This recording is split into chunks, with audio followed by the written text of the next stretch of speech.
students, again Vinay is here to welcome you in the class of Physical Education and Sports Science। जैसा कि आप सब लोगों को मालूम है कि अभी कुछ ही दिन पहले जो यूपी टीजीटी और पीजीटी फिजिकल एजुकेशन का एग्ज़ाम हुआ था, अभी आए दिन यूट्यूब पे बहुत सारे लोग कुछ न कुछ एक तरह से असमंजस वाली काफ़ी सारी पोस्टें आती रहती हैं। कुछ लोग कभी ये पोस्ट करते हैं कि कल कट ऑफ की लिस्ट आएगी, कुछ कहते हैं परसों कट ऑफ की लिस्ट आएगी। ढेर सारे जो मिसकंसेप्शंस हैं वो काफ़ी सारे के सारे स्प्रेड हो रहे हैं। ठीक है, तो आज जो है कुछ एक्सपेक्टेड कट ऑफ के बारे में हम लोग बात कर सकते हैं, कुछ फैक्टर एनालिसिस के बारे में बात करेंगे।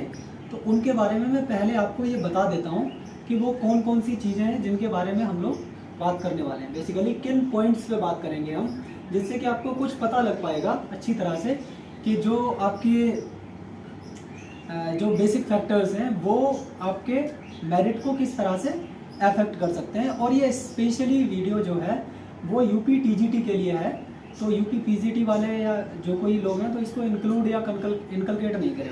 ठीक है, पहली बात जो है हम लोग बात करेंगे एनओसी के फैक्टर को लेके। एनओसी मतलब नो ऑब्जेक्शन सर्टिफिकेट। ठीक है, ये क्या होता है इस पर बात करेंगे। फिर हम कंपैरेटिव एनालिसिस करेंगे, पोल विदाउट आंसर सीट की बात करेंगे, पोल विद आंसर सीट की बात करेंगे। हम लोग बात करेंगे DSSB का एग्जामिनेशन जस्ट जो यूपी टीजीटी के एग्जामिनेशन से पहले हुआ था, उसको कंसीडर करेंगे कि वो किस तरह से इसके एग्ज़ाम के रिजल्ट को अफेक्ट कर सकता है। उसके बाद हम लोग बात करेंगे UK LT grade exam date के बारे में। ठीक है, उसके बाद हम और कॉन्जुगेशन फैक्टर्स के बारे में बात करेंगे, culmination of rumours of paper leak के बारे में बात करेंगे। हम बात करेंगे ओपन सील पेपर के बारे में। फिर और थोड़ी सी कोविड सिचुएशंस हैं उनको लेके हम बात करेंगे। इंटरव्यू जो पहले था अभी नहीं है, उसका किस तरह से इफेक्ट हो सकता है उसके बारे में हम थोड़ी सी बात करेंगे। We will also talk about the comparative analysis of famous coaching centres, कुछ जो है वो किस तरह से बात करते हैं। ठीक है, फिर उसके बाद में huge number of student join, they can take out the bulk because of प्रलोभन की वजह से किस तरह से इफेक्ट हो सकता है, उसके भी बारे में हम लोग बात करेंगे।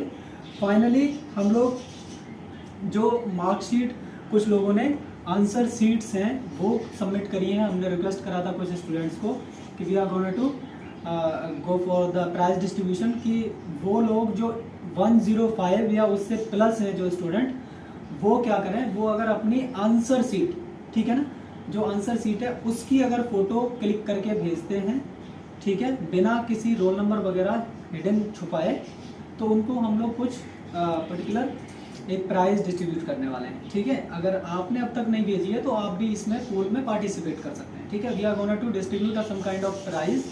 ठीक है, those students who are getting more than 105 marks. ठीक है, तो इतनी बात आपको समझ में आ गई होगी। अब हम लोग बात करते हैं एनओसी को लेके। अभी एक बहुत बड़ा कश्मकश का माहौल चल रहा है, बहुत सारे यूट्यूबर्स कुछ कह रहे हैं एनओसी के बारे में, कुछ और लोग और कुछ कह रहे हैं। तो एनओसी का मामला क्या है, पहले उसको आप समझ लीजिए। एक्चुअली है क्या, नो ऑब्जेक्शन सर्टिफिकेट। अगर हम सेम ग्रेड की किसी जॉब के लिए अप्लाई कर रहे हैं तो हमें उस पर्टिकुलर अथॉरिटी से जिसके अंडर में हम काम कर रहे हैं, ठीक है, उससे हमें एनओसी लेनी होती है, नो ऑब्जेक्शन सर्टिफिकेट लेना होता है जब हमने एक पर्टिकुलर जॉब के लिए अप्लाई किया है उससे पहले डेट में। तो ये बहुत ही कम कोशिश होती है, कम। आप ये समझ लीजिए किसी के अंडर में आप जॉब कर रहे हैं तो कौन आपको एनओसी देगा पहले ही कि नहीं आप मेरे अंडर से जॉब छोड़ के जा सकते हैं कहीं पे भी। ठीक है, तो वो एक कोशिश थी कि वो लोग जिन्होंने एनओसी के बगैर अप्लाई किया है तो वो लोग बाहर जाएंगे या नहीं जाएंगे, ये बात अभी भी कोर्ट में चल रही है। ठीक है, अभी भी उस पर कोई डिसीजन नहीं आया।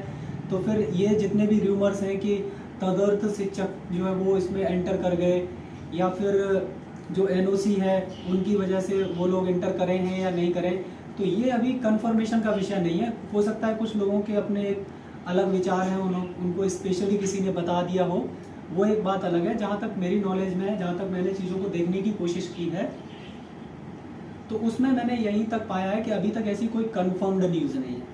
ठीक है, दूसरी हम बात कर रहे थे कंपैरेटिव एनालिसिस की। तो बहुत सारे जो यूट्यूबर्स हैं, कुछ लोग बहुत ज़्यादा मेरिट के बारे में बता रहे हैं, कुछ लोग बहुत कम मेरिट के बारे में बता रहे हैं, तो इसके बारे में भी हम लोग बात करेंगे। लेकिन हम बात आ जाते हैं पोल के बारे में। हमने पहले जो पोल कलेक्ट करे थे शुरुआत में, तो आप ये जानते हैं कि जो जितने कम पोल्स के जितने कम कैंडिडेट पार्टिसिपेट करते हैं उसकी रिजल्ट की एफिशिएंसी उतनी ही कम होती है। तो शुरुआत में जो हमने कट ऑफ दी थी उसकी एफिशिएंसी उतनी ज़्यादा अच्छी नहीं है जितने कि अभी लगभग मोर देन 6000 स्टूडेंट्स ने पोल करा है उसमें भी ये था। उसमें पोल में भी मेरे प्यारे बच्चों बहुत बड़ा डिफरेंस है। पहले उस पोल में क्या था कि उस पोल में करीब 1000 से ज़्यादा स्टूडेंट हैं जिन्होंने 100+ अपने लिखे हुए हैं, राइट। फिर जब हमने उनको रिक्वेस्ट करा कि जो स्टूडेंट जिनके 100+ हैं वो प्लीज़ अपनी मार्कशीट हमें किसी भी तरह से हमारे चाहे टेलीग्राम पे, व्हाट्सएप पे, ठीक है, या फिर मेल के थ्रू हमें अगर सेंड करते हैं तो हम उनको कोई प्राइज़ डिस्ट्रीब्यूशन करने वाले हैं। और ये खबर झूठी नहीं है, मैं उनको प्राइज़ डिस्ट्रीब्यूट करूँगा। अगर आप भी उसमें से हैं तो आप अपनी जो आंसर सीट है उसकी फ़ोटोकॉपी हमें दे सकते हैं, ठीक है। तो उन स्टूडेंट की अगर फ़ोटोकॉपी की बात करी जाए जिनके 100 या 100+ थे तो उनकी फ़ोटोकॉपी सिर्फ अब तक 66 या अराउंड ऐसी कुछ फ़ोटोकॉपीज़ मेरे पास आई है, ठीक है। तो आप इतना सोच सकते हैं कि जिस कमेंट पे लोग 1000 से ज़्यादा कमेंट कर रहे थे, राइट, उन्हीं से जब हमने प्रूफ मांग लिया कि प्लीज़ आप सबमिट करिए, हम कुछ प्राइस डिस्ट्रीब्यूशन कर रहे हैं, तो फिर उन्होंने फिर मतलब कोई भी ना तो कोई जवाब दिया ना ही उनका कोई कमेंट आया उस पर रिप्लाई पे, ठीक है। तो ये एक झूठ टाइप की चीज़ हो सकती है। तो ये एक सीधा सीधा ये इंडिकेशन करती है कि मेरिट जो है वो बहुत ज़्यादा ऊपर नहीं जाने वाली है, जैसा कि सॉरी जो प्रीवियस जितनी भी डिक्लेरेशन थी उनमें लोग बात कर रहे थे, ठीक है। दूसरी हम लोग बात कर रहे थे LT ग्रेड के एग्ज़ाम के बारे में। यूके LT ग्रेड का एग्ज़ाम, जैसे क्या होता है कि हमारा जो यूपी TGT का एग्ज़ाम होता है उससे कहीं थोड़ा सा टफ एग्ज़ाम होता है LT ग्रेड का यूके का, ठीक है। तो उनमें से बहुत सारे लोग थे जो यूके LT ग्रेड में पहले से काम कर रहे हैं यूपी के, उन्होंने भी अप्लाई करा है। अगर उनको NOC नहीं मिलती है तो वो उत्तर प्रदेश में एलिजिबल नहीं होंगे। आप ये समझ लीजिए जिन्होंने यूके का निकाला हुआ है पहले से, तो उनके लिए बहुत ज़्यादा ये टफ पेपर नहीं था, राइट। अगर वो लोग अगर NOC की वजह से यहाँ अगर पार्टिसिपेट नहीं कर पाते हैं एग्जामिनेशन की फाइनल कट ऑफ में तो ऑटोमेटिकली मेरिट थोड़ी सी कम होगी, राइट। दूसरा जो फैक्टर था, मैं बात कर रहा था यूके LT ग्रेड के बारे में, वो कुछ इस तरह से है मेरे प्यारे बच्चों कि आप ये देखिए कि एग्ज़ाम जो यूपी TGT का फिजिकल एजुकेशन का सेम डेट में था जिस दिन पे LT ग्रेड का था। तो यूके LT ग्रेड के जो लोग हैं वो यहाँ पे पार्टिसिपेट नहीं कर पाए तो उनकी वजह से कुछ मेरिट कम जाएगी। उसके अलावा हम लोग तदर्थ की बात करें तो उसका भी डिसीजन आना बाकी है, तो उसके बेसिस पे हम अभी कुछ कह नहीं सकते, ठीक है। अगर वो लोग इसी भर्ती में शामिल किए जाएंगे बिना सीट बढ़ाए तो जाहिर सी बात है मेरिट फिर ऊपर जाएगी थोड़ी सी। अगर ऐसा नहीं होता है, उनकी सीटें अलग ही रहती हैं, तो फिर हमारी जो मेरिट है उस पर बहुत ज़्यादा कुछ फ़र्क नहीं पड़ने वाला। दूसरी क्या चीज़ें, कुछ लोग ये बोल रहे थे कि इस बार बहुत ज़्यादा अच्छी टेक्नोलॉजीज़ आ गई हैं, हमारे पास फ़ोन्स आ गए हैं, हमारे पास ऑनलाइन कोचिंग सेंटर्स आ गई हैं। तो उसके लिए मैं आपको बता दे रहा हूँ, ऑनलाइन कोचिंग सेंटर्स में अभी आप देखो, एक एनालिसिस और देता हूँ मैं, छोटा सा एनालिसिस। जैसे फॉर एग्जांपल जहाँ तक मैं बात करूँ अलीगढ़ मुस्लिम यूनिवर्सिटी की बात करूँ या फिर आपको LNIP की बात करूँ, DU की बात करूँ, तो ये मतलब अच्छी यूनिवर्सिटीज़ गिनी जाती हैं, ठीक है, फिजिकल एजुकेशन की दुनिया में, राइट। इसके अलावा भी हैं, ये नहीं कह रहा हूँ कि मैं इसके ये नहीं है, मैं फॉर एग्जांपल ये बता रहा हूँ, ठीक है। अब यहाँ पे मैंने जो देखा है, जो मैंने जानने की कोशिश की है, जिन लोगों को मैं जानता हूँ ज़्यादातर, तो वहाँ एक क्लास में ज़्यादा से ज़्यादा 4 से 5 कैंडिडेट ऐसे हैं जिन्होंने 100+ का स्कोर करा है। किसमें? 1 ईयर की क्लास में। अभी आप देखिए, अगर 5 स्टूडेंट के बेसिस पे मैं इंडिया की टॉप 5 यूनिवर्सिटीज़ उठा लेता हूँ तो कितने हो गए?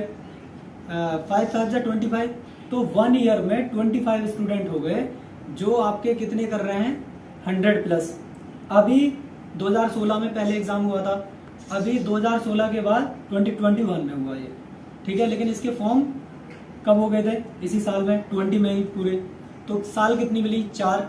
अब आप देखिए 25 मल्टीप्लाइड बाई आप 5 कर दीजिए तो 75। तो टोटल अगर इस तरह से देखा जाए, फिर भी और एक्सटर्नल कर लेते हैं तो ज़्यादा से ज़्यादा स्टूडेंट जो बैठेंगे वो 200 और 300+ भी मान लो आपके 100+ स्टूडेंट बैठ जाते हैं, तभी भी मेरिट बहुत ज़्यादा इतनी ऊपर नहीं जाएगी, राइट। एक्चुअली होता क्या है कि कोई भी, चाहे वो यूट्यूबर हो, कोई भी टीचर हो, वो जब भी डेटा कलेक्शन करता है तो डेटा के बेसिस पे ही वो अपनी एनालिसिस देता है, सिंथेसाइज करता है उसी डेटा से।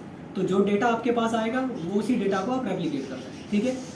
बाकी ऑनलाइन क्लासेस हैं, बहुत सारी ऑनलाइन क्लासेस, वो ऑनलाइन क्लासेस वाले भी मतलब काफ़ी हद तक अभी जो मैंने देखा है वो ठीक ठाक करने की कोशिश कर रहे हैं काफ़ी, जो बड़ी कोचिंग से, मैं नाम नहीं लूँगा किसी का भी।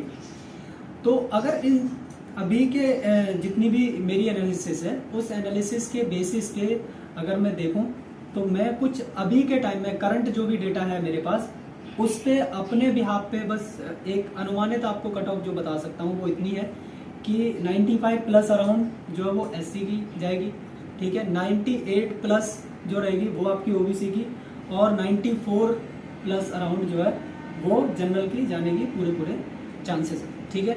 ये मेरा पॉइंट ऑफ व्यू है, मैं ये नहीं कह रहा हूँ कि ये फाइनल है, ठीक है। बस आप उसको देख लीजिए बहुत अच्छी तरह से। दूसरा एक लास्ट पॉइंट और रह गया कि जो हमारे कुछ क्वेश्चंस पे ऑब्जेक्शंस पड़े हुए हैं, तो ऑब्जेक्शंस में अगर उन क्वेश्चंस के मार्क्स सबको दिए जाते हैं तो फिर 1 नंबर या 2 नंबर ऊपर जा सकती है मेरिट, ठीक है।